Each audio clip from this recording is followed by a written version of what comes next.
Hey guys, welcome back. So today I picked this up. It is a Ridgid Generator with a Subaru engine, electric start, and it puts out up to 10,000 watts. It's a pretty decent machine, but I think you can tell what's wrong with it here. Someone did not store this very well. To my surprise, it actually seems to be just the frame that's really rusted out and the exhaust. But the actual engine and, the power head don't seem to have much rust on it. So from that point of view, I think, a couple cans of paint will clean the exhaust up real well as the frame. Maybe some Rust-Oleum or something. But there's a few other things we need to deal with first. First one being it doesn't run. This machine sat with gas in it and was obviously outside, so it probably has water in the system. Carburetor definitely needs to be cleaned. The battery is dead, completely dead, so that needs to be replaced. It does have a recoil though, so we can try that. And the gas tank. I thought it was all rusted out. It was kind of a shadow when I was looking at it earlier, but now that I'm looking in there, it actually doesn't look bad. I mean, there's some really old, disgusting gas in there. Let's see if I can show you.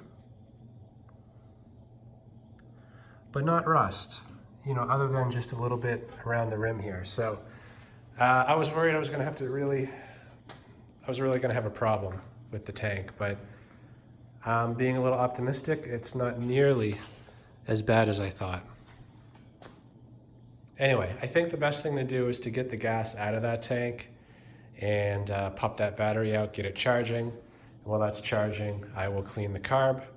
I want to see that this thing runs and makes power. And if it does, then I'll probably just take the rest of it off the frame and paint it up. Let's get started. All right, so in this case, I'm just going to cut the fuel line and stick it in this tank and get rid of the bad fuel.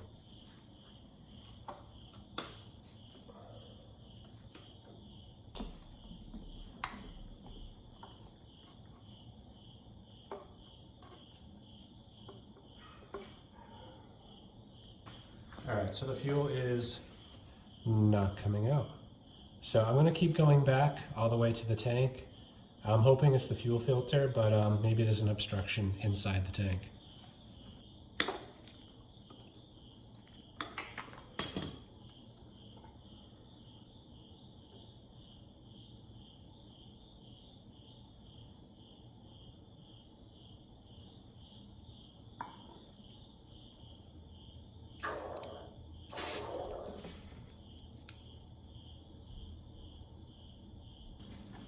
Okay, change of plan.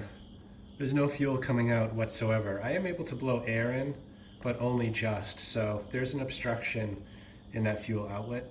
So what I want to do is get the battery out and get the tank out, and that way I can turn the tank on its side and see if I can clear out the fuel outlet.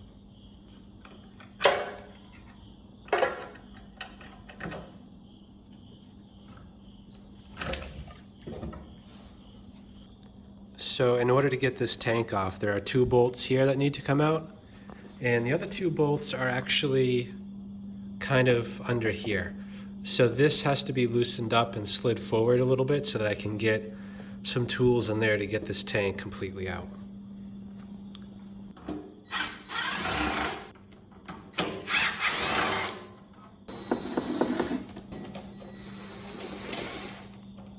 It looks like there's also 3 more bolts on the bottom holding this on.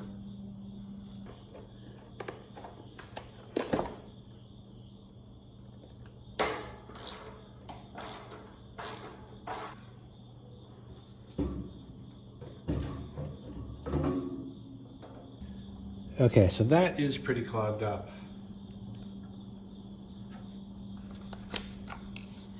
So let's see if I can clear it.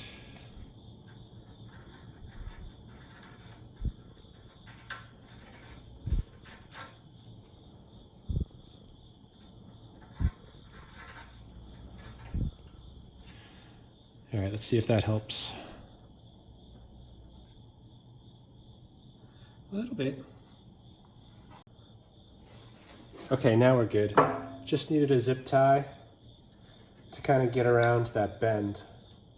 And it's weird. The stuff that was in there, it kind of looked more like oil or sludge rather than rust.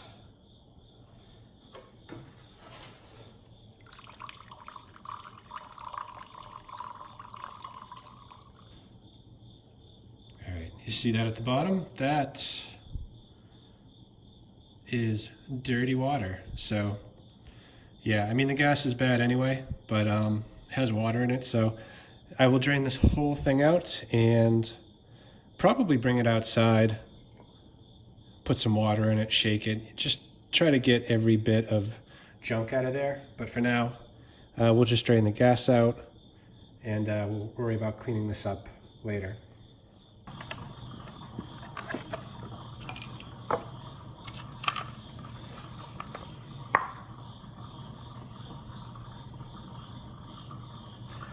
Yeah, that's no good.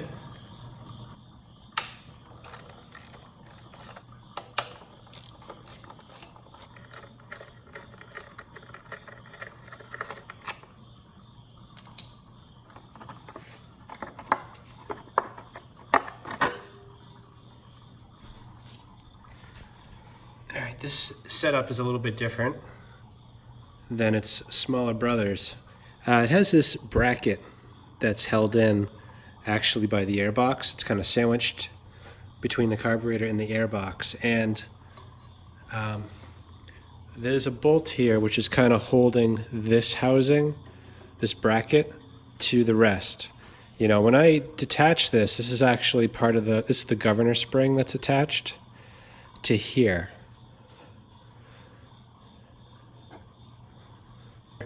I believe this is supposed to pivot, because that's the adjustment screw right there. So you should be able to tighten that spring or loosen that spring. And this thing doesn't budge. So if you were to try to drive that screw in or out, you're gonna have a problem. So in order to get this off, I definitely have to remove this bolt, which will probably free up this governor spring, and have to make sure it gets back in the middle hole. Yep. One more right there.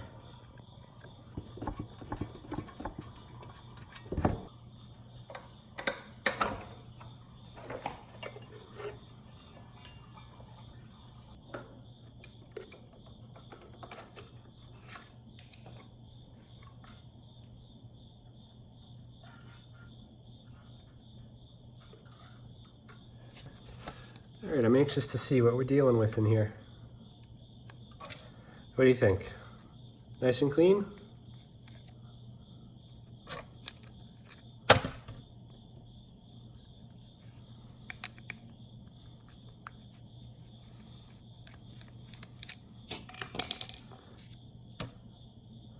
I doubt it's gonna look good.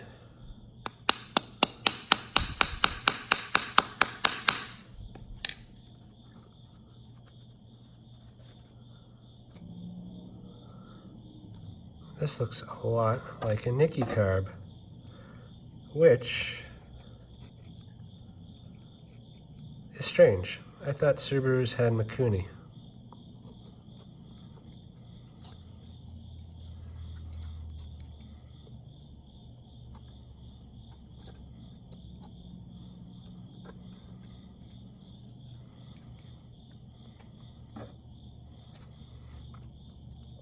I guess the good thing about these is that there's a lot of plastic in them, so less to corrode. Holy cow. Wow.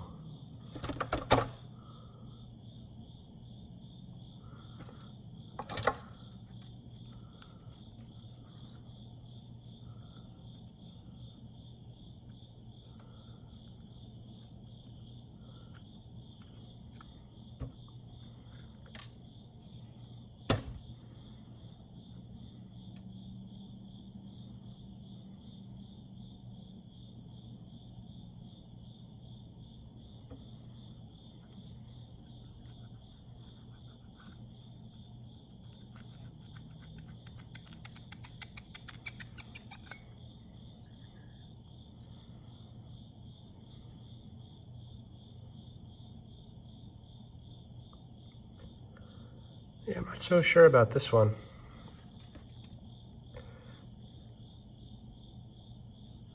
Main jet's buried under there somewhere. Let's see if we can get it out.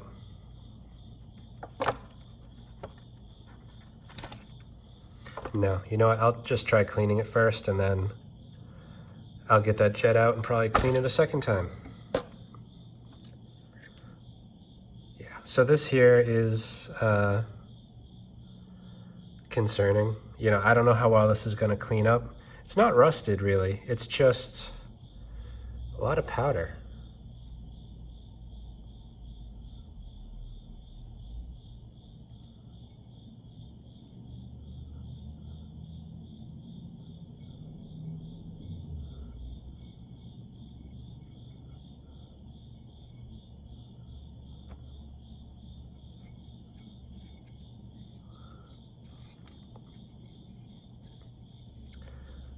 And that throttle is pretty stiff too. So yeah, we'll clean it up, give it a try. You never know. I'm sure it'll run. I just don't know if it'll run well, but that's okay. We only need it to run a little bit to see how it does on the power side.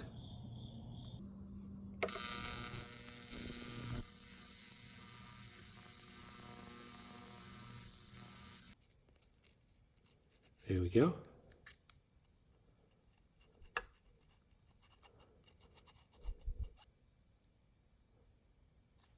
Okay, good. Okay, so overall, it didn't clean up too well. You know, I'd say it is usable for a test. Maybe it'll run perfect, but I kind of doubt it. The only issue left that I can see is the fuel inlet. It's not allowing any air to be blown through. So there is an obstruction in here. Hopefully it's before the bend. If it's after the bend, that's going to be trouble to try to get it out. But I'm going to take a drill bit and just work it in there and see if I can free it up.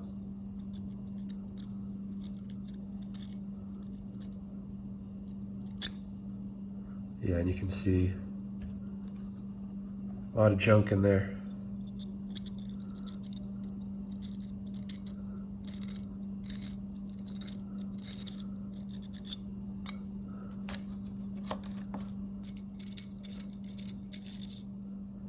Tempted to spray carb cleaner on there, but there is a gasket right here. Aha.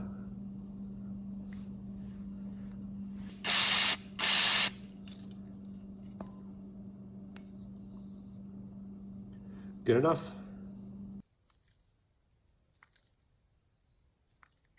Okay. I give this a chance.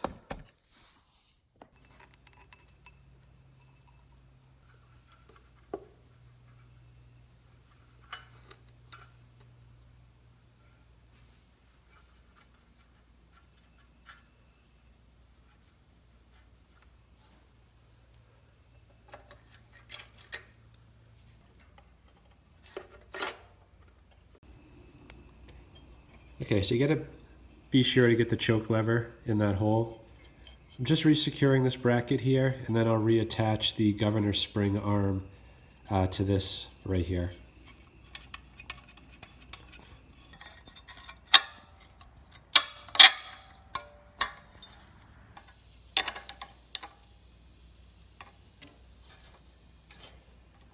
Yeah, so you do need to leave this one a little bit loose so that it can pivot.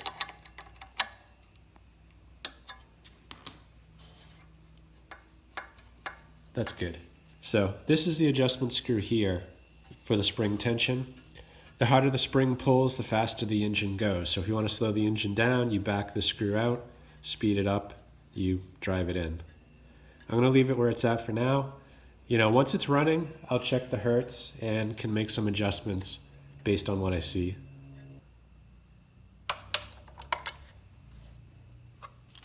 I have a clear fuel line rigged up to this. I'm just gonna feed it some gas and see that it goes in the carb and hopefully fills up without leaking. And you know, once the hose fills up to about here, I'll stop and bring it out and give it a try.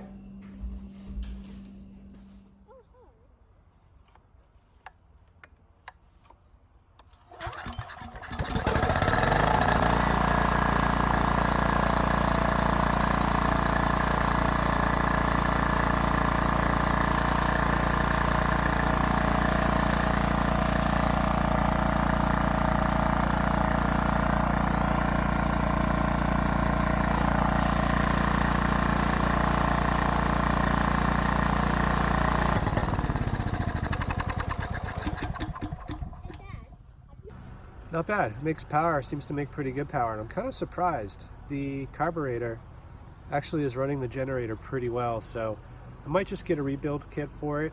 You know, I'll check to see what the new ones cost, but you know, I've had new ones that work a lot worse than this. So the engine's running pretty good, a little slow, so it does need to be adjusted, but you know, I'll do that once I get this thing cosmetically fixed. And there's my firefighters over here.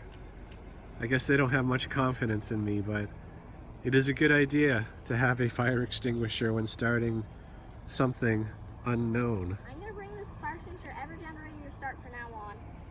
Thankfully, we didn't need it this time. I'll use it.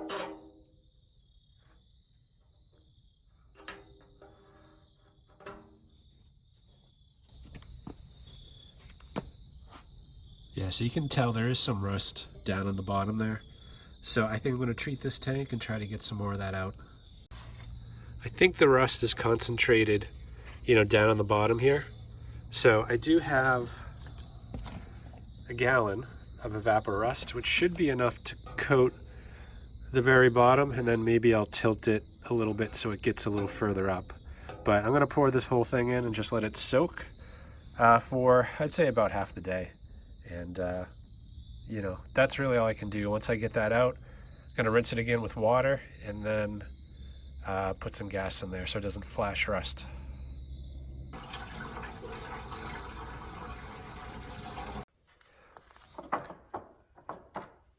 Just finished changing the oil. You can see it's pretty dark. Wouldn't be surprised if this is the first or second time this oil's been changed. When I had the generator running, I don't think you could see it, but the hour meter did work, and it said 289 hours, which isn't too bad. So now, really, it's just placing an order for the parts I need to make this 100% and dealing with the paint. So I'm gonna pull off the heat shield and the exhaust, you know, paint that with some black stove paint.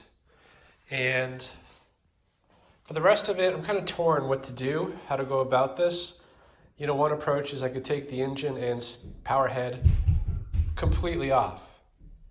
But this generator weighs 250 pounds, and I'm guessing the majority of that weight is in that area. So to get that out as one piece may not be safe. I might damage something. So instead, what I think I'm going to do is remove, in addition to the exhaust and the heat shield, I'm going to remove the airbox, you know, this housing, this, which is going to require me to disconnect it from the stator, and the wiring harness under here, you know, so, and the battery tray. So that'll give me a lot of clearance. You know, I'll probably pull these feet and wheels and just put it on blocks and just do the best job I can painting it like that. You know, I'm not trying to restore this to 100%. It's never going to look new again, but, you know, I can make it look a lot better.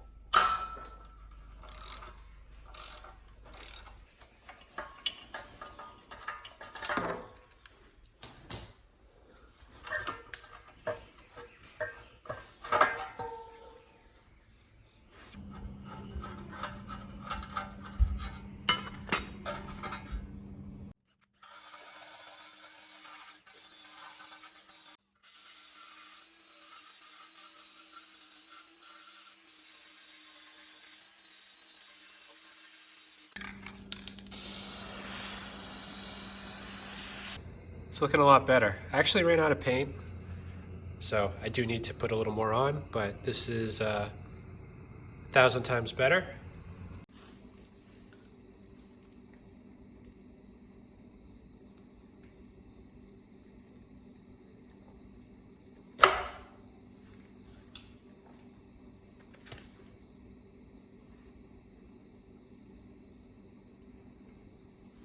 Okay, so I disconnected a few wires in order to get this shroud off. I had to disconnect this ground. I don't know what this is. Looks like it might go to the oil shutoff. I'm not sure. Oh, you know what? That's the magneto wire, I bet. And then this orange one, which I'm guessing is the low oil. Not really sure. Anyway, this is now free to come off. And then, you know, this stuff actually we'll need to take a closer look because I did want to take this off and it's still tied in. So I'm probably just gonna have to just disconnect all the wires and reconnect everything. So this wire harness is disconnected. Let's see if I remember where this stuff went. Not really. I think the yellow was down here, green was over there, brown was in here, this double connector, and white. Where did I take this from?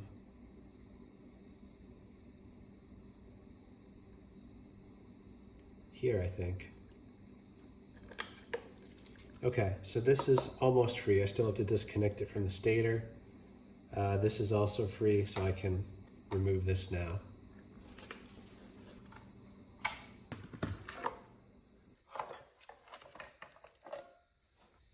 Yeah, there was a critter in there. Kind of thought that when I started it. I did see some stuff flying out. There is a little bit in the fins, so I'm just going to try to blow that out. Hopefully I don't have to take all the tins off.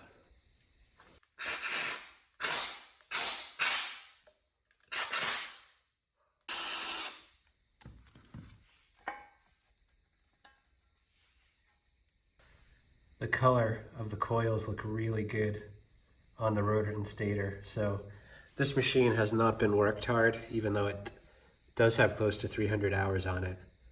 So I'm gonna try to, I don't know if I should blow that out. I really don't want to get the dust in between the stator and rotor, so I'm probably just gonna leave it alone. So what I have to do now is just get these 4 wires off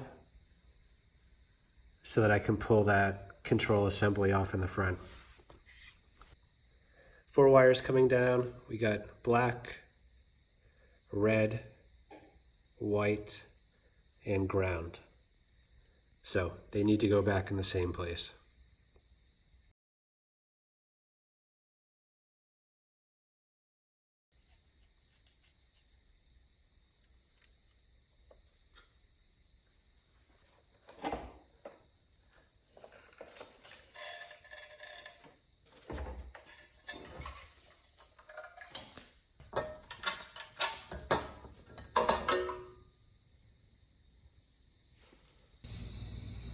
All right, so I've just been brushing this with a wire brush. You can see the rust doesn't go down too deep. I also got some rust remover. I don't know if that's the real name, but it's a Rust-Oleum product. I'm gonna try putting some of that on. Also tried a few different paints and think I found a winner. It's not exactly the same. It's kind of in between maybe those two, but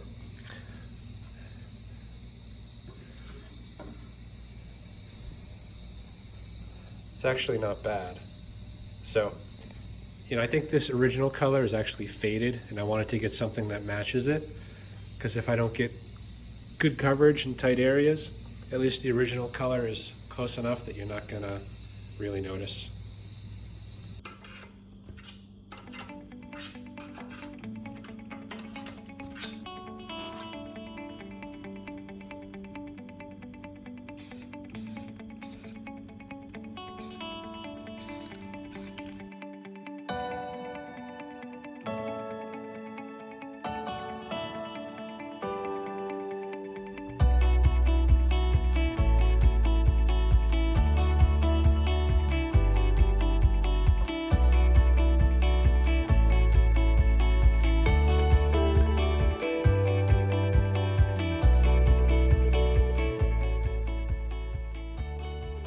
One can of paint down, not too bad.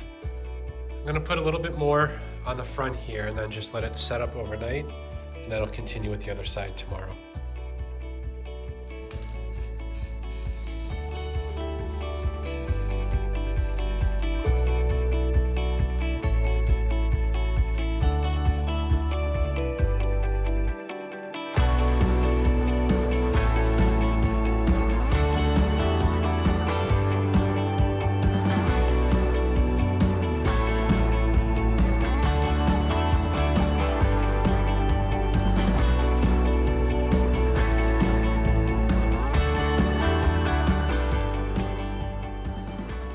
happy with the results. I'm just gonna get this plastic off and give it a few more hours to dry and start putting it back together.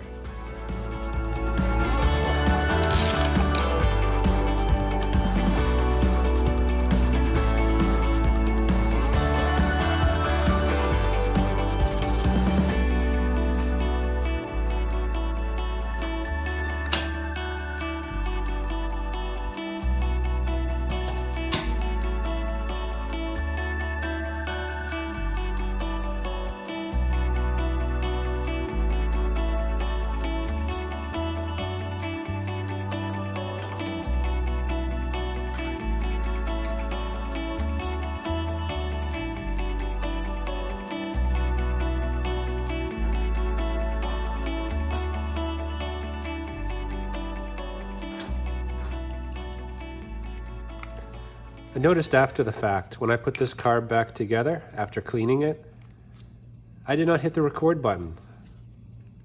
So now I get a chance to redeem myself. I did order a couple new gaskets for this. You know, I noticed that this big one was slightly damaged. And this one here, I actually put through the ultrasonic, and the degreaser that's in there tends to shrink those rubber gaskets a bit, so I got a new one of those as well.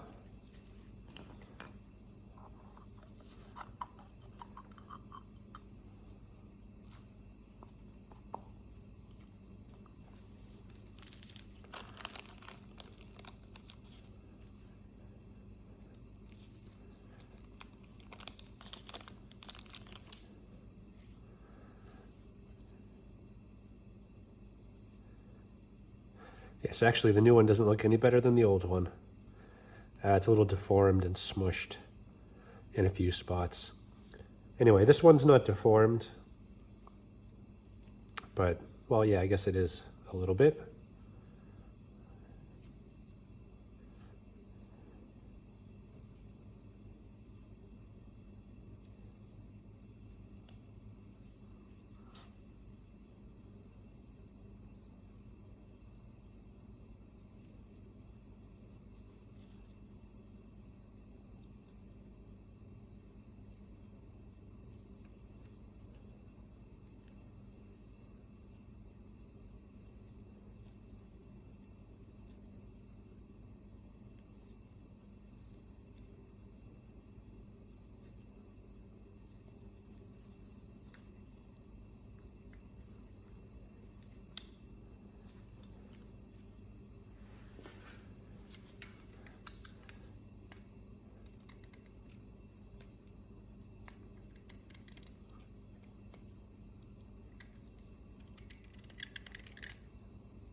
All right, I cut all the fuel lines, so I got to put all new lines on.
All right, let's see if I remember all this stuff goes.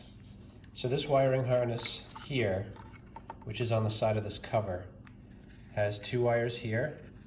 It looks like 2 wires in here which are not used on this engine, and also what appears to be a grounding wire. So the grounding wire, I believe, went right there.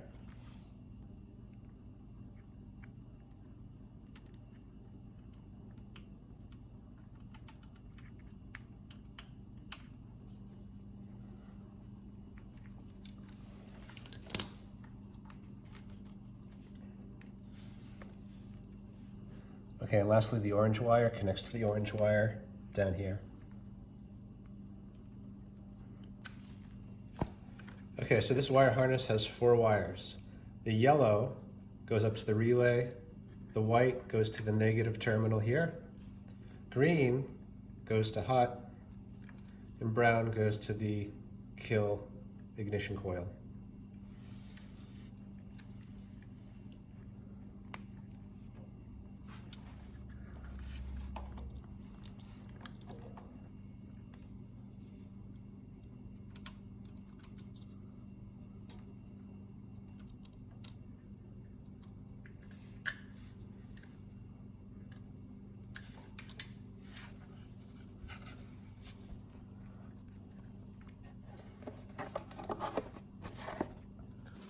All right, get a new battery. And before completely hooking it up, I do just want to touch the leads here and make sure I don't get any dead shorts or anything I should be concerned about. Nope, so I think we're good.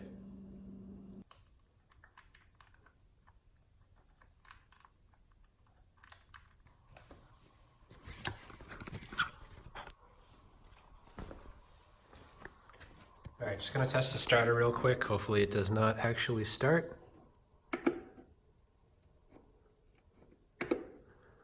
That's not good. So I assumed that it was the switch since it's pretty corroded, the key, but I did a few more tests on it and it's not the switch. So the way this works is that when you turn it to start, there's a 12 volts going in, and then when you turn start, it completes the connection and sends 12 volts out, which is these 2 terminals here. So when I turn it to start, we get a connection, so that's good. So the problem is more down here. Quickly, I did tap 12 volts to this starter, and it did come to life, so I know the starter's good. Really, the issue must be here in this relay. And there's 4 wires going into it, and there's a little diagram here showing what it's supposed to do. This bottom one represents the coil. One side should be positive and the other one negative. And when that energizes, it connects these 2 wires. So the yellow is what comes when, the 12 volts comes down when you turn the key. The white is connected to ground. And when these 2, plus 12 and 0, negative, are both energized, then the blue and the brown are connected. The blue is always hot, and the brown runs over here to the side of the starter. I took it off just to do some tests. So the issue is with this relay, or maybe one of these wires. So I'm going to pull the relay and run a few more tests on it. All right, so I think I found it. It was hiding under this bubble wrap. One of the wires had it on there. There is a fuse holder, and the fuse is good, and both terminals test good, but when you connect it all together, it does not test good. And from what I can tell, it's this contact, so I'm just going to try cleaning it and then reassembling it and see if that makes a difference. All right, it's all back together. I cleaned the contact on this side. I also stretched the spring. There was a spring on this side, so it kind of forces it a little tighter together. Now when I turn the key, I get a connection. So I'm gonna quickly put this negative back on and give that key a turn and just make sure everything's good before I button this back up again. Battery is reconnected. All the wires down here are reconnected. Just gonna test the start real quick. Nice. Okay, so I'll just finish buttoning this back up again, but we're pretty much ready for contact.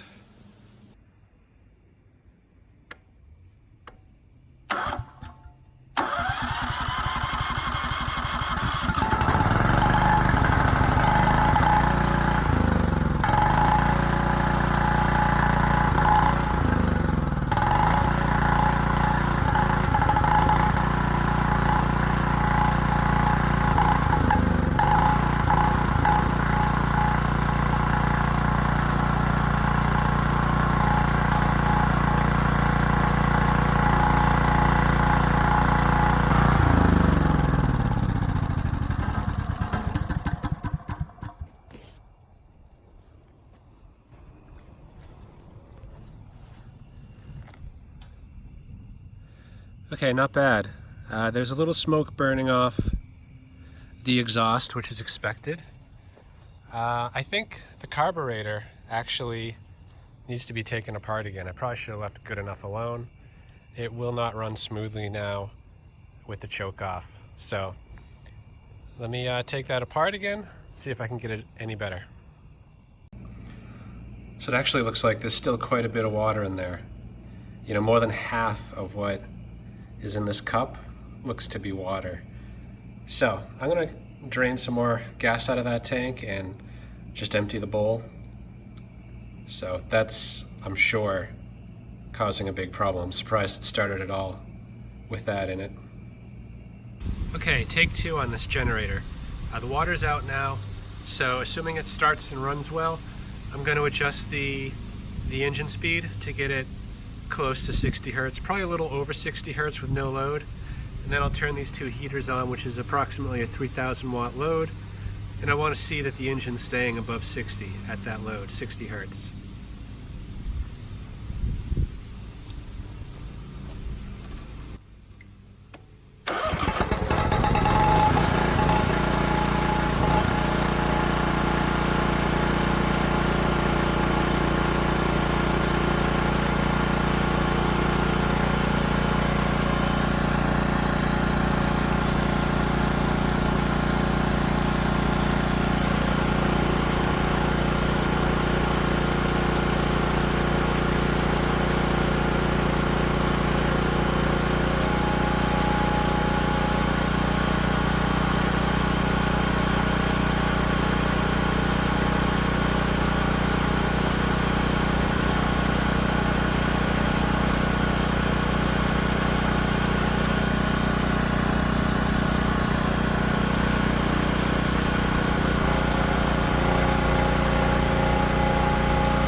Okay, good. So it was just the water that was in the tank that caused the bad run condition earlier. I'm probably to blame for that.